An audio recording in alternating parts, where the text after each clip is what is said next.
Alan Coleman, Head of Men's Performance Cricket, thanks so much for joining us. Really wanted to catch up with you just to talk about a few challenges you're facing with the T20 squad. Obviously things kick off next week at Radlett in the Blast. Let's kick off with Shaheen. Obviously we had to let Shaheen go back to Pakistan early ahead of his international commitments. Yeah, we did. Shaheen came to us last week and expressed, how tired he was feeling. He's had a busy schedule of international cricket already this year, with a lot more international cricket to come, and he had a desire to go home and rest and recuperate before the Pakistan cricket kicked off, and we granted him that permission. I think that he's been outstanding for us, and he's well loved around the group and in the changing room, and he loves playing for us as well. So we were disappointed to see him leave, but understanding as well in that sense. We want to build a long-term relationship with Shaheen. We want him to be here in years to come across as many formats as possible. So ensuring that we do what's right for him is really, really important at this stage. We're sorry to see him go, but we are looking to develop a long-term relationship with him, as I've said. So hopefully it's not the last that we've seen of Shaheen in a Middlesex shirt.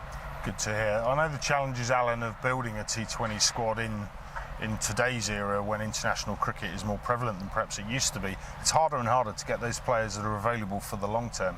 I know with Shaheen he was due to come back from his international commitments in mid-June, but then would have been heading off in early July again, so perhaps only available for a handful of Blast games for us, which has led you to look elsewhere. So give us some news on who's coming in to replace Shaheen throughout the entirety of the Blast campaign. Yeah, this was a scenario we'd planned for, not because we thought Shaheen would go home, but you never know with injuries and so on. And we've got an amazing analysis team who've been working behind the scenes to ensure we had plans B, C and D ready to go. So we're going to bring in Behrendorff, who's the Australian international currently playing for the Royal Challengers Bangalore in the IPL.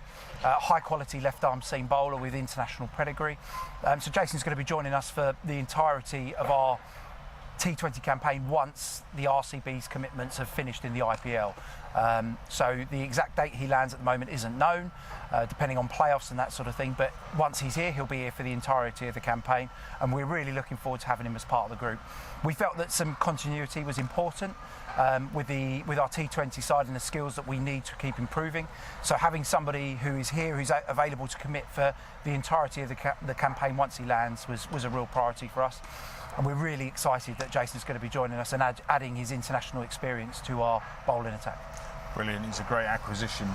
Aside of Shaheen and Jason, you've got another complication in the form of Mujeeb.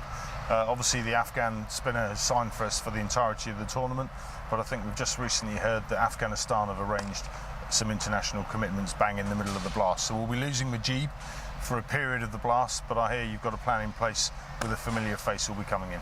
We do have a plan in place, yeah. I think the situation we're in at the moment is that a lot of countries are adding in international series as and when they can, which is understandable given COVID and the lack of international cricket that was able to happen in that period. So yeah, we're going to lose Mujeeb for the 50 over campaign that Afghanistan are going to play against Zimbabwe. So for that 4 games that he misses for us, we're going to bring back Chris Green to the club. He was well liked, a very popular member of the squad and amongst the membership last year. A fantastic cricketer and young man, huge desire to win, and it's as like for like as we can get with Mujeeb in terms of a replacement. Mujeeb is uniquely skilled, bowls a lot in the power play at the start, and Chris has those skills as well, while adding to our batting and our fielding. So delighted to be able to welcome Chris back to the club. He's going to be a huge asset to our campaign, and I'm really pleased we've managed to reach a position where we are well stocked with international players that are going to add to our already great skills that we have in our squad. Alan, it seems amazing to think that with the season seemingly only just started, we're already thinking about Blast. Obviously kicks off very soon up at Radlett, as I said. You've got Shah on board as well, coming in as a consultant batting coach for the white ball formats. He'll be working with the squad and the younger players, developing their skills. You've obviously also brought Jade Dern back in, who primarily will be a white ball fast bowler working with us. How's the coaching unit working? How's that all come together? You must be looking forward to things getting underway. I am, yeah. It's come together pretty well, actually, in the sense of we've got a variety of skills of coaches now who are in there to supplement Richard Johnson and Rory Coots, who work with the squad on a day-in, day-out basis. So I'm really, really pleased to be able to bring Oase back to the club. His white ball record stands out amongst all Middlesex cricketers, and it's really great to have somebody of his experience back with our group to share his knowledge. The challenge I've given him is we need to build a better white ball culture amongst our younger players, a more robust white ball culture. We're still very 4-day heavy, you would say, as a club, and across our membership. There's real interest in the Championship, obviously, but we need to develop our white ball culture here, and Oasis is going to be a key part of that. We're giving him some good young players to work with to try and develop, and hopefully we'll see the benefits of Oasis' work in the coming years. Well, I think the boys are in good hands. You've got someone in Oasis that actually trailblazed T20 cricket for us. He played a massive role back in 2008 when we lifted the title. I think he'll slot in brilliantly. He'll be a great asset to the side. Coley, thanks ever so much for bringing us up to date. Sounds like you've got a few challenges, but you've overcome most of them with plan B, C and D. So all the very best of luck going into next week. Thank you.